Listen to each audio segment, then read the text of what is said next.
복 있는 사람이 됩시다. 은혜 받읍시다. 다 잘 될 것입니다. 다 지나갈 것입니다. 할렐루야. 오늘은 그리스도의 성품 8번째 온유에 대해서 살펴보겠습니다. 갈라디아서 5장 22절 23절에 성령의 열매가 있습니다. 오직 성령의 열매는 사랑이다. 그리고 사랑은 8가지로 이제 드러나게 되는데 희락과 화평과 오래 참음과 자비와 양성과 충성과 온유와 절제. 그래서 온유는 성령의 열매, 사랑의 7번째 특성입니다. 특별히 우리가 온유라는 말을 얘기하면 온유라는 말도 우리가 한자로 번역이 되어 있어서 조금은 오해하기 쉬운 그런 의미가 있습니다. 아이들 중에 한마디로 착하고 성품이 상냥하고 그래서 꼭 어디 가서 유괴당하기 쉽고 사기당하기 쉽고 그렇게 착해 빠져가지고 세상 살겠냐 이럴 정도로 뭔가 좀 불이익을 받을 것 같은. 그래서 옛날에는 가는 말이 고와야 오는 말이 곱다 그랬는데 요즘은 그게 바뀌었대요. 가는 말이 거칠어야 오는 말이 곱다 그런데 옛날에는 착한 사람을 법 없이도 살 사람 그랬는데 요즘은 법 없이 살 수 있는 사람은 조폭밖에 없다.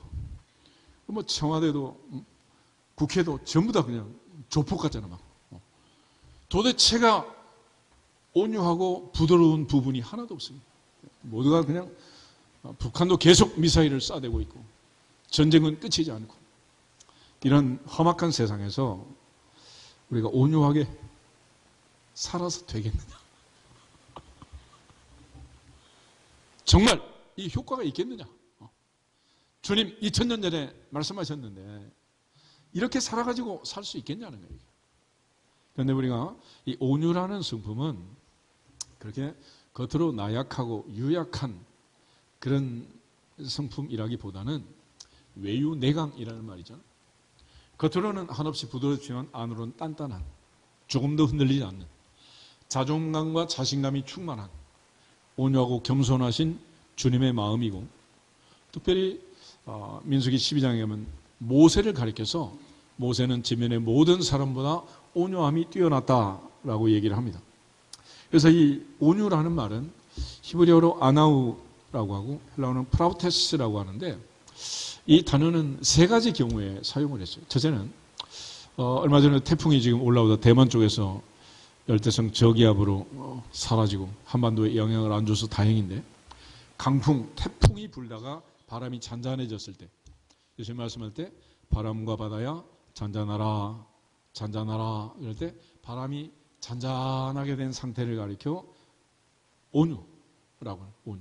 아나우 프라우티스라고 하고 또 하나는 우리가 야생마가 있잖아요. 야생마. 아주 거칠은 야생마.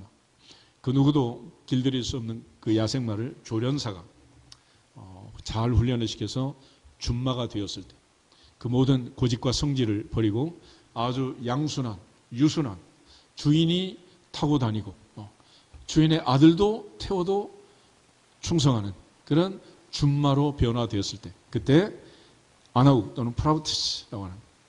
세 번째는 요즘 고열 환자가 많잖아요.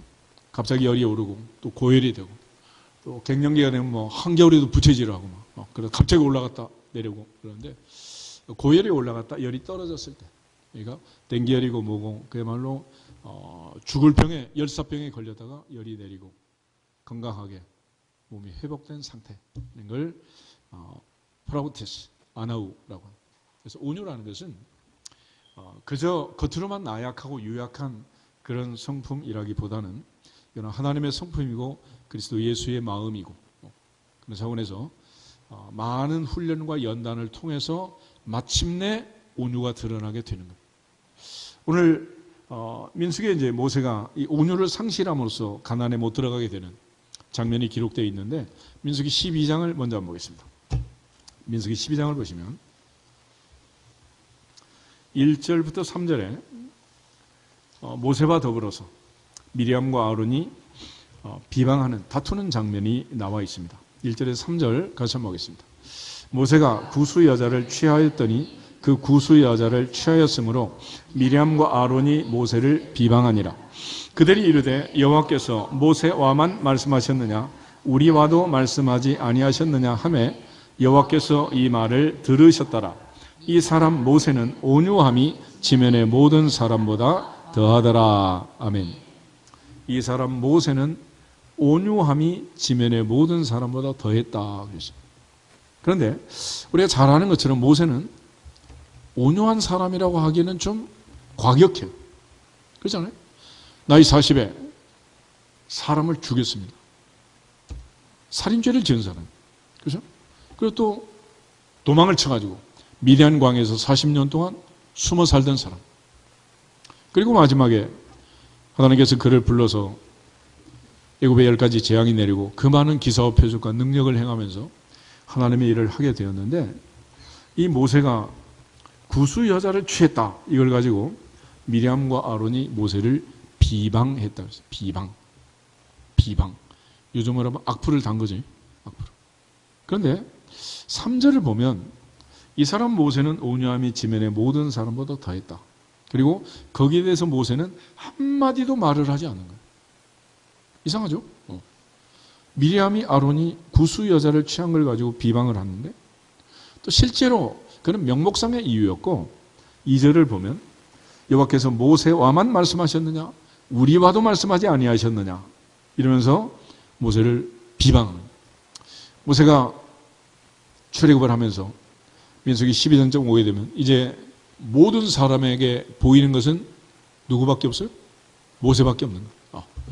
출애굽기 15장에 출애굽하고 홍해 바다를 건널 때 그야말로 여걸 미리암이 소고치고 춤추고 여인들을 지휘하면서 홍해 찬가를 부릅니다. 보통 여자가 아니죠. 그렇죠? 그리고 하나님께서 미리암하고도 얘기를 하고 아론하고도 얘기를 하고 특별히 그 삼남매를 통해서 놀라운 일을 이루었는데 가다 보니 누나와 형은 사라지고 모세만 막 높아지는 거예요. 여기에 대해서 지금 모세의 권위에 대한 도전을 한 거죠. 그러니까 진짜 이 얘기를 지금 꺼내야 되는데 이건 좀 그러니까 구수 여자를 취했다. 그래가지고 지금 이제 비방하게 된 거예요.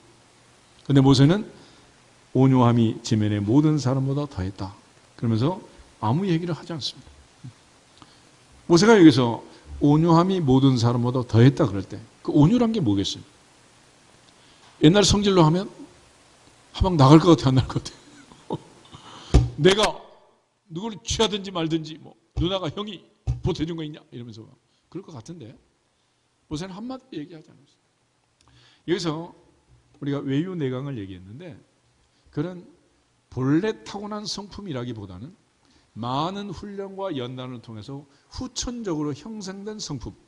그래서 우리가 예수님을 만난 이후에 성화를 거쳐서 마지막 영화의 단계에 이제 들어가게 될 텐데 궁극적으로 성장하고 성숙해가는 이 과정을 통해서 나타난 열매, 이게 이제 온유라는.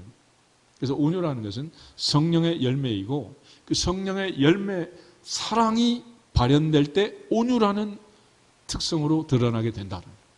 그러니까 세상을 이처럼 사랑하신 하나님, 그 하나님의 성품은 온유로 드러나게 되고 또 우리를 사랑하시고 나를 사랑하사 나를 위하여 자기 자신을 버리신 예수님의 성품도 온유로 드러나게 되는 거예요. 우리가 하나님을 그래서 온유하다고 할 때 이래도 흥 저래도 흥 뭐 손자가 할아버지 수염 잡고 머리에 올라가도 그냥 이쁘다 그러는 게 아니에요. 하나님 보통 생각하시면 안 됩니다. 큰일 납니다. 노아의 홍수 때 어느 정도로 심판을 했어요? 생명이 호흡이 있는 모든 것을 모조리 죽였습니다. 온유한 거예요? 무서운 거예요? 소돔과 고모라 때는 그 정도도 아니에요. 하늘에서 어떻게 했어요? 미사일도 아니에요. 불과 유황으로 완전히 성을 전멸시켰습니다. 모조리 죽인 거예요. 그럴 정도로 하나님은 공의로우신 분이다. 그러나 그 하나님이 천년을 하루같이, 하루를 천년같이 참고 기다리시고 인내하시고 할렐루야. 그래서 오늘도 죄로 따지면은 도저히 설 수 없는 우리 같은 사람들을 불러서 예배하게 하신 그것이 은혜니라. 그러니까 이러한 하나님의 성품, 결국 모세라는 사람도 마찬가지예요. 하나님께서 그 온유함이 지면의 모든 사람보다 뛰어났다, 그렇게 표현하는 것은 하나님의 훈련을 제일 많이 받은 사람이 모세라는 거예요. 모세는 자그마치 80년의 훈련을 받았습니다. 나이 80이 될 때까지 40년 동안은 애굽의 모든 학문과 학술의 훈련을 받았고, 살인사건과 관련된 미디안 광야에 내려가서 80이 될 때까지 이들의 양을 치면서 사람을 볼 수 없는 미디안 광야 황무지에서 양과 더불어서 80세월을 보는 거예요. 한마디로 모세의 인생은 우상에 향하는 날마다 달마다 해마다 점점 올라가는 인생이 아니라 업그레이드가 아닌 다운그레이드, 점점 내려가는 삶을 산 거예요. 나이 3개월이 돼서 바로의 공주를 만나 왕자가 됐잖아요. 왕궁에서 40년을 살았어요. 왕자로서 애굽의 학문과 학술을 다 배웠고, 그런 말과 행사가 능했고, 조금도 부족함이 없는 그런 정상의 최정점에 올라간 사람이다. 그런데 그 모세가 어느 날 갑자기 살인자가 됐습니다. 도망자가 됐습니다. 광야에 쫓겨나서 미디안 광야에서 이들의 양을 치는, 그야말로 광야 사막에서 태어난 시보라를 만나 가정을 이루고 게르솜과 엘레셀이라는 두 아들을 낳고 나이 80이 되었습니다. 나이가 80이 되었다는 것은 40의 그 혈기왕성한 무엇이든지 할 수 있는, 요즘 사우디 왕자를 미스터 에브리띵이라 그런다 그러죠. 모세야말로 에브리띵이다. 뭐든지 할 수 있는 그 왕자가 뭐가 된 거예요? 살인자가 되었고, 이제는 뭐가 되었어요? 80 노인이 된 거예요. 하나님이 그를 부를 때 보낼 만한 사람 보내세요. 내가 누구간데 바로에게 가고, 내가 누구간데 이스라엘 백성들을 인도해낼 수 있습니까? 그러나 한없이 자기의 약함을, 자기의 연약함을 자기 스스로도 이제는 뼈저리게 느낄 수밖에 없는, 누가 봐도 이제는 지팡이 들고 양이나 치는 노인이 된 거예요. 그 모세에게 하나님께서 불러서 출애굽의 사명을 맡기십니다. 모세는 더 이상 교만할 것도 없고 내세울 것도 없고, 내가 과거에 태어나서 3개월 만에 바로 공주의 아들이 됐다, 자랑한들 무슨 의미가 있겠습니까? 내가 한때 애굽의 왕자였다, 그게 무슨 의미가 있겠냐고. 지금 80 노인이 되어서 이제 죽음을 바라보고 광야에서 그날이 그날 같은 인생을 살고 있는 그 모세에게 남은 게 뭐가 있겠어요? 그래서 이 온유라는 것은 한없이 낮아지는, 내가 가지고 모든 것을 다 내려놓는, 모든 것을 다 비우는 훈련의 끝자락에 나타나는 성품이 온유라는 거예요. 그래서 하나님의 보좌를 버리고 하나님과 동등됨을 취할 것으로 여기지 않고 이 땅에 와서 죄인이 되어서 십자가에 죽기까지 복종하신 그 주님에게 나타난 성품이 온유라는 거예요. 그게 어느 날 갑자기 나타나는 게 아니에요. 그래서 우리가 열매라고 할 때 최소한 사과든 배든 과일이 맺히기 위해서는 1년이란 시간이 걸리게 돼 있잖아요. 그래서 막 추리의 열매가 똑딱 붙이면 되지만, 근데 우리는 늘 그러다 보니까 돈만 주면 사과가 나오고 배가 나오고 감이 나오고 대추가 나오니까 금방 나오는 줄 알지만은 그 열매가 나오기까지 최소한 1년이 걸리고, 그 나무가 자라서 열매를 맺기까지 3년, 5년, 10년, 20년, 30년의 세월이 있다는 사실을 우리 잊어버리는 거예요. 잊어버려요. 그런 차원에서 우리가 세상을 살면서 많은 훈련과 연단을 받아야 비로소 훈련이 되고, 욥이 이 모든 환난이 지난 다음 정금같이 나오겠다 하는 말씀처럼 연단과 훈련의 결과로 나타난 성품이 온유라는 거예요. 우리가 진주라는 걸 알죠. 진주는 모래가 조개 속에 들어가가지고 그 까칠한 모래를 조개가 계속 진액을 내가지고 또 바르고 또 바르고 또 바르고 바르고 발라서 나중에 찬란하고 영롱한 진주가 되는 거 아니겠어요? 그렇게 되기까지 시간이 걸린다 안 걸린다? 시간이 걸려요. 시간이. 자그마치 모세는 80년의 훈련을 받았어요. 80년. 그 긴 세월. 그래서 오늘 모세가 지면의 모든 사람보다 온유함이 더하다. 그 말은 모세는 더 많은 훈련을 받았고 모세처럼 긴 세월 연단을 받았고 모세처럼 가장 높은 자리에서 가장 낮은 자리까지 떨어진 그런 훈련과 연단을 받은 사람은 세상에 없다.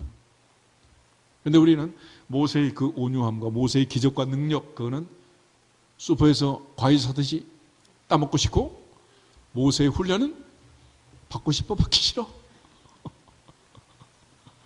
받기 싫은 거야. 받기 싫어. 우리도 뭐 국립합창단처럼 노래 잘하고 싶잖아. 근데 뭐를 하기 싫어? 훈련은 싫어. 이게 되겠어? 말이 되냐고 이게. 그래서 온유란 것은 외유내강. 그러나 그것은 그냥 되는 게 아니라 조련사 하나님이 야생마 같은 모세를 80년 동안 훈련시켜가지고 드디어 마침내 하나님이 쓰시기에 합당한 사람으로 만드십니다. 모세 입에서 나는 안 됩니다. 보낼 만한 사람 보내세요. 난 더 이상 자격이 없습니다. 라고 할 때 하나님께서 됐다. 이제 됐다. 네가 가야 된다. 그러신 거예요. 그래서 고린도 1장에 하면 하나님은 약한 자를 들어서 강한 자를 부끄럽게 하고 미련한 자를 들어서 지혜로운 자를 부끄럽게 하신다 그러잖아요. 한없이 약하게, 한없이 미련하게, 한없이 낮아지게 만드셔서 그렇게 해서 하나님이 쓰시는 거예요. 그런 성품을 온유라고 하는 것입니다. 오늘 민수기 12장을 보면 누나와 형이 이렇게 말하는데 모세는 한마디도 얘기를 하지 않습니다. 웬만한 사람 같으면 말하겠어 안 하겠어? 누나가 형이 무슨 상관이냐? 보태준 거 있느냐? 이러면서 그럴 것 같은데 한마디도 말이 없어요. 오히려 하나님이 답답해가지고 나타나가지고 삼자를 불렀어요. 그리고 7절에 모세의 충성됨을 얘기합니다. 그리고 그 모세와 비방하는, 두려워하지 않았던 미리암과 아론을 책망하는 거예요. 그리고 나병이 들자 아론이 회개하고 슬프고 어리석은 죄를 지은 것을 자복합니다. 살이 반이나 썩게 되어 죽은 자같이 된 이 나병이 깊어지지 않도록, 그때 모세가 본문에서 한 이야기하는 13절밖에 없어요. 13절 같이 한번 읽겠습니다. 모세가 여호와께 부르짖어 이르되 하나님이여 원하건대 그를 고쳐 주옵소서. 아멘. 모세는 누나의 형의 이 악플에 대해서 한마디 반응도 하지 않고 하나님이여 그를 고쳐 주옵소서. 원하건대 여호와여 그를 고쳐 주옵소서. 할렐루야. 이것이 온유라는 온유. 진정으로 우리가 이 모세라는 사람을 보면 하나님께서 얼마나 다듬고 얼마나 훈련했는가. 또 하나님께서 출애굽이라는 이 어마어마한 사명을 맡기기 위해서 얼마나 더 낮아지고 얼마나 더 훈련을 받아야 했는가. 궁극적으로 이러한 온유를 통해서 모세는 광야 40년을 이끌었고 120세 마지막까지 건강하게 느보산에 올라 하나님의 부름을 받습니다. 그러나 우리가 민수기 20장에서 본 것처럼 그 모세마저도 온유를 끝까지 유지하는 것은 쉬운 일이 아닙니다. 그리고 하나님의 의를 드러내지 아니함으로써 그는 가나안 땅을 상실했습니다. 예수님 말씀처럼 온유한 자는 복이 있나니 그가 땅을 기업으로 받을 것이며 그랬잖아요. 특별히 성경은 그런 점에서 하나님의 온유와 예수님의 온유를 강조하고 있고 하나님 바로 온유하신 분이다라는 것. 시편 18편을 한번 찾아보겠습니다. 시편 18편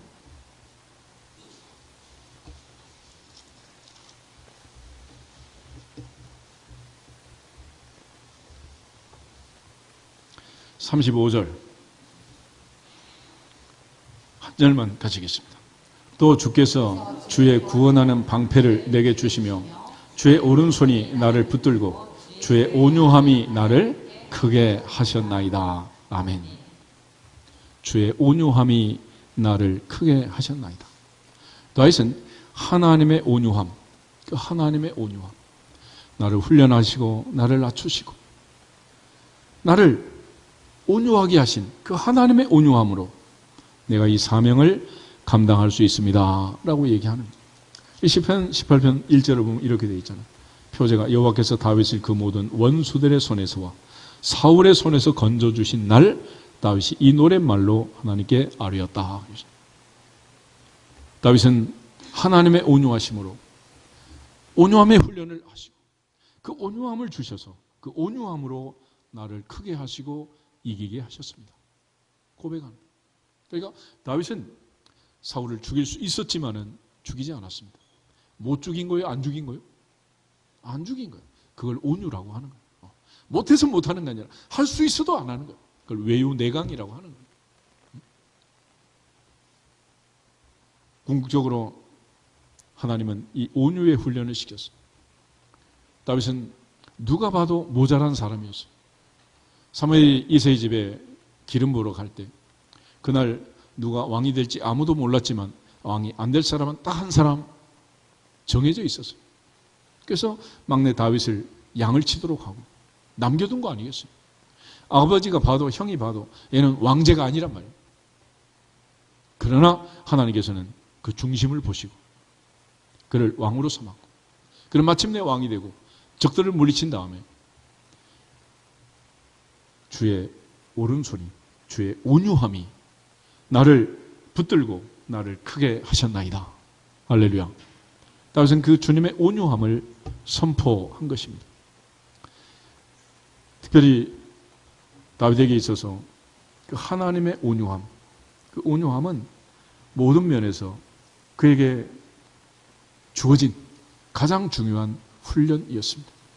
그래서 다윗은 하나님의 온유함으로 결국 아브라함과 다윗의 자손 예수 그리스도 그 온유함의 DNA가 흘러서 인류 구원의 역사를 이루게 된 줄로 믿습니다. 그래서 예수님 역시 온유하다 스스로 말씀하셨는데 마태복음 11장 한번 찾아보겠습니다. 마태복음 11장 28절에서 30절. 마태복음 11장 28절. 수고하고 무거운 짐진 자들아 다 내게로 오라. 내가 너희를 쉬게 하리라. 나는 마음이 온유하고 겸손하니 나의 멍에를 메고 내게 배우라.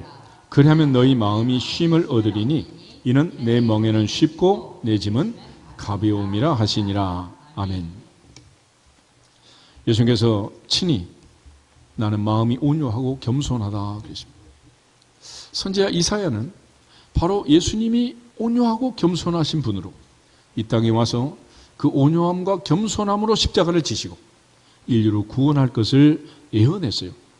그게 이제 이사야 53장 예언하신 하나님의 종, 여호와의 종에 대한 노래인데 이사야 53장 7절 한 절만 한번 더 찾아보겠습니다. 이사야 53장 7절을 보시면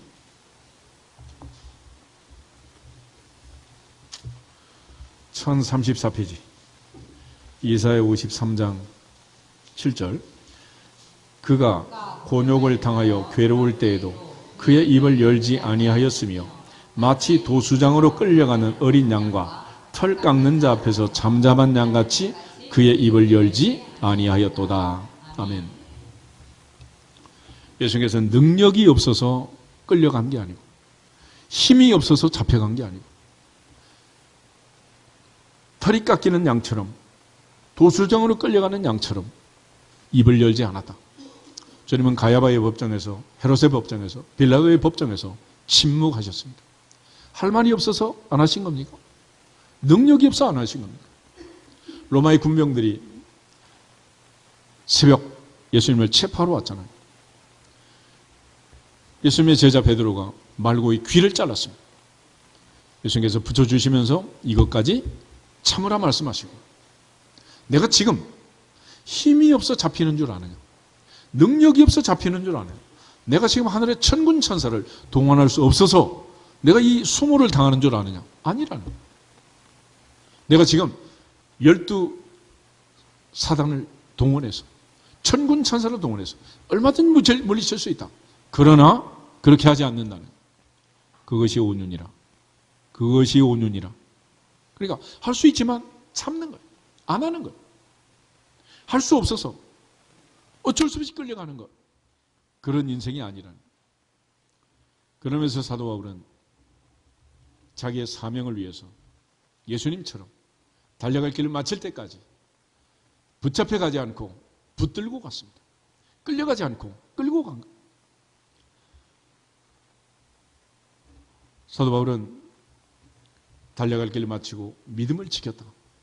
의의 멸류관을 바라보고 주에서 받은 사명, 은혜의 복음을 증거하는 마치기까지 생명을 귀하게 여기지 않고 달려갔다 그랬습니다. 예수께서 마지막 십자가에서 다 이루었다 말씀하시고 운명하셨는데 사명을 감당하기 위해서 내가 할 수 있는 일을 참고 할 수 있는 능력이 있어도 그 능력을 행사하지 않고 하나님의 뜻대로 오직 주님의 뜻이 무엇인지 분별하면서 자기 자신을 다스리고 관리하고 조율하는 능력, 그게 온유라는 것입니다. 우리 모두에게 이러한 온유가 충만하기를 주 이름으로 축복합니다. 궁극적으로 이 온유가 있어야 교회가 교회되고 성도가 성도되고 찬양이 찬양이 되고 예배가 예배가 되는 거예요. 모두가 다 자기 관리를 잘 해야 되지만은 특별히 하나님의 사람들이 해야 할 가장 중요한 일은 입에 자갈을 먹이라 그러죠. 다시 말해서 자기 감정을 잘 조율하는, 분노를 조절하는, 그리고 언어를 관리하고 특별히 마음을, 예수의 마음, 온유하고 겸손한 주님의 마음을 품고 특별히 어떠한 상황에서도 모세처럼 함부로 반응하지 않고 온유함으로 끝까지 침묵하면서 십자가에 신 주님처럼 영적 전쟁에 승리할 수 있기를 주님의 이름으로 축복합니다. 그런 측면에서 온유는 성령의 열매라고 하는 것입니다. 갈라디아서 5장 22절 23절 말씀처럼 오직 성령의 열매는 사랑이다. 그리고 그 사랑은 희락과 평과 오래 참음과 자비와 영성과 충성과 온유와 절제의 열매로 드러나게 된다라는. 그러니까 성령 충만하지 못하면 하나님의 사랑으로 충만하고 나를 사랑하사 너희 자기 자신을 버리신 주님의 사랑을 깨닫지 못하면 온유의 열매는 있다 없다? 없는 거예요. 그건 가짜다. 흉내는 낼 수 있지만 진짜 온유의 열매는 맺을 수 없다라는 것입니다. 그런 차원에서 사도 바울은 이제 고린도 13장에 하면 사랑을 설명할 때 사랑은 이런 특성을 가지고 있다 그래요. 그런데 그 사랑의 특성은 바로 온유의 특성과 마찬가지입니다. 고린도전서 13장을 한번 찾아보겠습니다. 4절부터 7절. 고린도전서 13장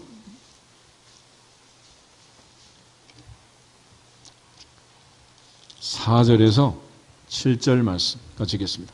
사랑은 오래 참고 사랑은 온유하며 시기하지 아니하며 사랑은 자랑하지 아니하며 교만하지 아니하며 무례히 행하지 아니하며 자기의 유익을 구하지 아니하며 성내지 아니하며 악한 것을 생각하지 아니하며 불의를 기뻐하지 아니하며 진리와 함께 기뻐하고 모든 것을 참으며 모든 것을 믿으며 모든 것을 바라며 모든 것을 견디느니라. 아멘.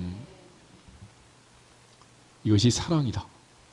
이것이 오래 참음이고 이것이 온유다. 그랬습니다. 궁극적으로 사도 바울이 말한 성령의 열매는 사랑이에요. 그 사랑은 온유로 드러나는 것이고 온유라는 것은 모든 것을 참고 모든 것을 믿고 모든 것을 바라고 모든 것을 견디는 침묵으로 주님이 십자가를 이루신 것처럼 모세가 형과 누나의 비방에 침묵으로 반응한 것처럼 내가 하나님의 사명을 위하여 일사각오로 달려갈 길을 마칠 때까지 믿음을 지켰던 사도 바울처럼 하나님 앞에 충성하는 주만 바라보고 달려가는 세상 사람의 반응에 신경 쓰지 않는 오직 주님의 마음 온유하고 겸손하신 그 마음으로 사명을 잘 감당하는 모두가 되기를 주 이름으로 축복합니다.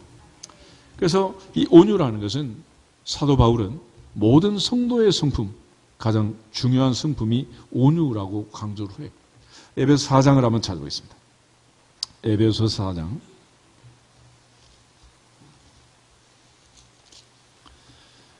1절에서 3절. 에베소서 4장 1절에서 3절. 그러므로 주 안에서 갇힌 내가 너희를 권하노니 너희가 부르심을 받은 일에 합당하게 행하여 모든 겸손과 온유로 하고 오래 참음으로 사랑 가운데서 서로 용납하고 평안에 매는 줄로 성령이 하나 되게 하신 것을 힘써 지키라. 아멘. 바울은 모든 겸손과 온유로 해라. 모든 겸손과 온유. 이 겸손과 온유는 누구의 마음? 그리스도 예수의 마음. 그래서 빌립보서 2장 5절에 너희 안에 이 마음을 품으라. 누구의 마음이다? 그리스도 예수의 마음이다. 그래서 예수님의 마음, 그 겸손하고 온유한 마음으로 성령이 하나 되게 하신 것을 힘써 지키라. 그런 거예요. 그래서 이 온유와 겸손, 예수님의 마음이 우리의 마음이 되기 위해서는 갈라디아서 2장 20절 바울의 고백처럼 내가 그리스도와 함께 십자가에 못 박혔나니 그런즉 이제는 내가 사는 것이 아니요 내 안에 오직 누가 산다? 그리스도께서 사신다. 그러니까 내가 살아서 이루어질 수 있는 일이 아니라는 거예요. 요한 15장에 예수님께서 마지막 밤에 말씀하신 것처럼 내가 너희 안에 거하고 너희가 내 안에 거하면 무엇이든지 원하는 대로 구하라. 그러면 이루리라 그랬잖아요. 내가 죽고 내 안에 주님이 사는 주도권이, 인생의 주권이, 삶의 주인 되는 고난이 주님께로 전이 되고 우리 모든 주권을 넘긴 거예요.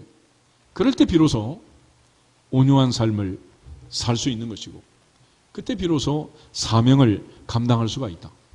내 안에 내가 살아있어서는 아무것도 할 수 없는, 내 안에 내가 살기 때문에 주님이 들어오실 수도 없고 주님이 들어오셨어도 내가 살고 있으니 주인 노릇을 할 수도 없고 결과적으로 우리는 내가 원하는 자기중심적인 가장 이기적인 극한의 이기주의자로 살아갈 수밖에 없는 거예요. 궁극적으로 내가 주님과 함께 죽고 내 안에 주님이 사는 그 결과 온유와 겸손이 주님의 마음이 우리 속에 들어올 수 있는 거예요. 그런 차원에서 겸손이라는 것은 자기를 다 비우는 훈련이고 하나님께서는 모세를 80년 동안 비우게 하십니다. 예수님 모든 걸 다 비우신 거 아니겠어요? 궁극적으로 육신의 정욕, 안목의 정욕, 이생의 자랑 이것들을 우리가 붙들고 있어서는 절대로 성령의 열매를 맺을 수도 없고 사랑의 삶을 구현해낼 수가 없다라는 것입니다. 갈라디아서 5장 우리 다시 한번 찾아보겠습니다. 갈라디아서 5장을 보면 특별히 사도 바울은 성령의 열매라는 걸 성령의 열매. 그래서 성령의 열매는 사랑이라고 했습니다. 그 사랑은 희락과 화평과 오래 참음과 자비의 양성과 충성과 온유와 절제니 이 같은 것을 금지할 법이 없다. 여러분 열매를 맺는다는 것은 예수님 말씀처럼 가지에 붙어 있으면 열매를 맺는다. 가장 중요한 것은 가지에 붙어 있는 것. 우리 교회 앞들에 감이 많이 있었는데 요즘 보니까 감이 몇 개 안 남았더라고. 마지막까지 결실하고 열매를 맺으려면 감이 하는 일은, 할 수 있는 일은 뭐만 하면 되는 거예요? 붙어 있으면 돼. 붙어 있으면. 할렐루야. 힘쓰고 애쓰고 노력하고 붙어 있자 그런다고 되는 게 아니잖아요. 그래서 열매는 노력해서 열심으로 맺힐 수 있는 일이 아니다. 이거는 붙어 있기만 하면. 가지에 열매가 맺는데 뿌리로부터 진액을 빨아들여서 마침내 열매를 맺게 되는 것처럼 내가 죽고 내 안에 주님이 살면 오직 성령이 충만하면 그때 비로소 열매는 저절로 맺히느니라. 할렐루야. 그래서 열매가 맺히기까지 긴 시간이 걸리고 세월이 흘러가야 된다. 그런데 반대 성령의 열매 아닌 육체의 일이 있어요. 19절부터 21절 보겠습니다. 육체의 일은 분명하니 곧 음행과 더러운 것과 호색과 우상숭배와 주술과 원수 맺는 것과 분쟁과 시기와 분냄과 당짓는 것과 분열함과 이단과 투기와 술취함과 방탕함과 또 그와 같은 것들이라. 전에 너희에게 경계한 것 같이 경계하노니 이런 일을 하는 자들은 하나님의 나라를 유업으로 받지 못할 것이요. 아멘. 땅을 기업으로 하나님의 나라를 유업으로 받지 못한다. 그래서 육체의 일을 하느냐 성령의 열매를 맺느냐 두 종류의 사람이 있다는 거예요. 육체의 일을 맺고 사는 사람이 있고 성령의 열매를 맺고 사는 사람이 있는데 그럼 어떨 때 육체의 열매를 맺고 어떨 때 성령의 열매를 맺느냐? 16절에서 18절을 다시 한번 읽겠습니다. 16절. 내가 이르노니 너희는 성령을 따라 행하라. 그리하면 육체의 욕심을 이루지 아니하리라. 육체의 소욕은 성령을 거스리고 성령은 육체를 거스리나니 이 둘이 서로 대적하므로 너희가 원하는 것을 하지 못하게 하려 함이니라. 아멘. 양자가 싸운다는 거예요. 육체의 소욕과 성령, 성령의 소욕과 육체의 소욕이 거스린다. 궁극적으로 성령 충만하지 못하면 성령의 열매는 없다. 성령이 충만하고 주님이 내 안에 살아 역사하지 않으면 온유는 없다. 그런 차원에서 온유는 성령의 열매이고 온유는 사랑이다. 할렐루야. 우리 모두에게 주님의 온유한 성품, 궁극적으로 영원한 천국에 들어갈 수 있는 유일한 성품, 땅을 기업으로 받고 하늘을 유업으로 받을 수 있는 성품, 온유라고 했습니다. 하나님의 보좌 앞에서 반드시 온유를 이루어내기를 주 이름으로 축복합니다. 그래서 우리가 이 온유의 삶을 얘기할 때 사도 바울은 범사에 온유를 강조했고, 가르치는 자도 모든 사람에게 온유로 대하고, 특별히 하나님의 사람들은 온유한 심령으로 바라졌고 또 시험을 받을까 두려워하고 특별히 온유로서 선한 싸움을 싸워야 한다라고 말합니다. 우리 디모데 후서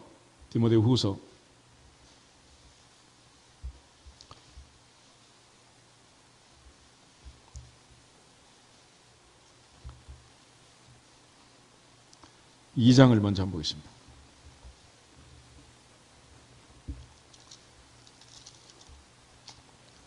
디모데후서 2장 24절부터 26절 보겠습니다.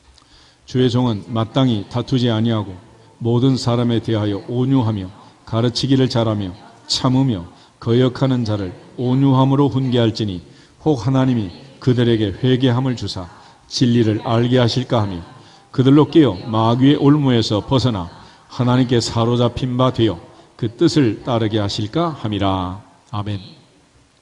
한마디로 온유하게 아니하면, 온유를 상실하면 누가 잡아간다고? 마귀가 올무로 사로잡아간다. 그래서 가르치는 자도 배우는 자도 그리스도인답게 성도답게 온유해야 한다라는 걸 강조합니다. 사도 바울은 그런 면에서 디모데전서 6장을 보면 믿음의 아들 디모데에게 선한 싸움을 얘기합니다. 그럴 때 그 싸움을 어떻게 싸우는 거냐? 온유로 싸우라는, 온유로. 11절, 12절, 13절, 14절, 4절을 같이 한번 보겠습니다. 오직 너 하나님의 사람아 이것들을 피하고 의와 경건과 믿음과 사랑과 인내와 온유를 따르며 믿음의 선한 싸움을 싸우라. 영생을 취하라. 이를 위하여 내가 부르심을 받았고 또 많은 증인 앞에서 선한 증언을 하였도다. 만물을 살게 하신 하나님 앞과 본디오 빌라도를 향하여 선한 증언을 하신 그리스도 예수 앞에서 내가 너를 명하노니 우리 주 예수 그리스도께서 나타나실 때까지 흠도 없고 책망받을 것도 없이 이 명령을 지키라. 아멘. 오직 너 하나님의 사람아 온유한 사람이 되어라. 온유로 싸우라. 온유로. 궁극적으로 이 온유의 성품, 그리스도의 성품, 하나님의 성품, 땅을 기업으로 하늘을 유업으로 받을 수 있는 이 온유의 성품, 이 성품을 우리에게 적용할 때 첫째는 온유한 태도를 가지고 또 온유한 언어를 사용하고 온유한 마음을 가지고 승리해야 되는데, 이 온유의 삶을 산다는 게 뭐냐? 야고보는 아주 간단하게 우리에게 설명을 해줬어요. 야고보서 1장을 한번 보겠습니다. 마지막으로 야고보서 1장 19절 20절. 야고보서 1장 19절 20절 두 절을 보겠습니다. 내 사랑하는 형제들아 너희가 알지니 사람마다 듣기는 속히 하고 말하기는 더디하며 성내기도 더디하라. 사람이 성내는 것이 하나님의 의를 이루지 못함이니라. 아멘. 사람이 성질내서 이룰 수 있는 게 없다. 사람이 성질내서 이룰 수 있는 게 없다. 다시 말해서 모세가 마지막에 자기의 감정을 조율하지 못한 것처럼 우리가 감정 조절을 잘해. 감정 조절을. 기분이 자꾸 변하잖아. 근데 자꾸 변하는 그 기분 따라, 감정 따라 사는 삶이 아니라 말씀 따라, 변함없는 1.1핵도 바뀌지 않는 하나님의 성품을 따라 주를 바라보고 흔들리지 않는 온유를 이루어내기를 주 이름으로 축복합니다. 그래서 사람은 귀는 둘이요 입은 하나다 그랬죠. 듣기는 속히 하고 말하기는 더디하라. 더디해. 사람이 성질내는 것이 하나님의 의를 이룰 수 없다. 그래서 우리 흔히 성령 충만의 반대는 성질 충만이다 그러죠. 그 성질을 이기지 못해가지고 우리는 다 망치는 거예요. 교회생활을 아무리 잘해도, 아무리 봉사를 잘하고 평생 헌신했어도 120년을 하나님의 충성된 종으로 살았다 그러지만 모세는 한마디로 분노 조절을 못해가지고 성질을 내다가 아웃되고 만 거예요. 그러므로 끝까지 내가 낮은 자가 되고 약한 자가 되고 겸손한 자가 되어서 인간적인 육신의 정욕, 안목의 정욕, 이생의 자랑 힘을 다 빼고 오직 주님이 이끄시는 대로, 주님 맡기시는 대로, 주님께서 우리에게 허락하시는 대로 순종하고 또 충성하고 온유함으로 우리의 사명을 잘 감당할 수 있기를 주 이름으로 축복합니다. 그런 측면에서 온유는 그저 무조건 물러터지고 그저 뭐 착하기만 해가지고 사기당하고 유괴당하는 게 아니고 외유내강이다. 그 외유내강은 어디서 오는 거냐? 우리가 8대 확신을 얘기했죠. 나는 죄사함을 확신합니다. 나는 구원을 확신합니다. 나는 승리를 확신합니다. 나는 기도 응답을 확신합니다. 나는 인도하심을 확신합니다. 임마누엘을 확신합니다. 주님의 사랑을 확신합니다. 상주심을 확신합니다. 바울은 상주심을 바라보고 모든 삶을 견디고 이겨낸 거예요. 내 안에 주님이 계시고 주님이 내 안에 있고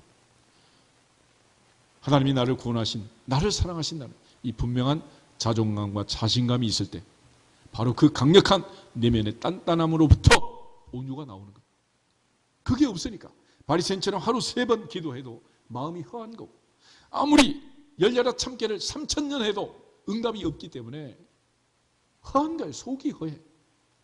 자꾸 큰 소리치고 허풍선이가 되고 갑질을 하고 남을 놀려야 내가 높아지는 줄 잘못 아는. 예수님 말씀은 높아지려면 낮아져라. 으뜸이 되려면 종이 되라 그랬죠. 주님의 도는 종의 도고 서번트십이. 우리 모두가 주님의 온유하심으로 하나님의 전신갑주로 무장해서 주신 사명을 마지막까지 잘 감당할 수 있기를 주님의 이름으로 축복합니다. 그 온유를 상실하면 그 모든 것이 다 하루아침에 물거품이 되고 만다는 주님의 마음, 그리스도 예수의 마음, 온유하신 마음, 그 마음으로 마지막 하늘을 유업으로 받고 땅을 기업으로 받는 하나님의 자녀의 권세를 빼앗기지 않는 우리 모두가 되기를 주님의 이름으로 축복합니다. 우리 옆사람 앞에서 인사하겠습니다. 온유하게 삽시다. 할렐루야. 다시 주 예수 그리스도의 이름으로 온유할지어다 선포하게 되었습니다. 주 예수 그리스도의 이름으로 온유할지어다. 온유할지어다. 온유할지어다.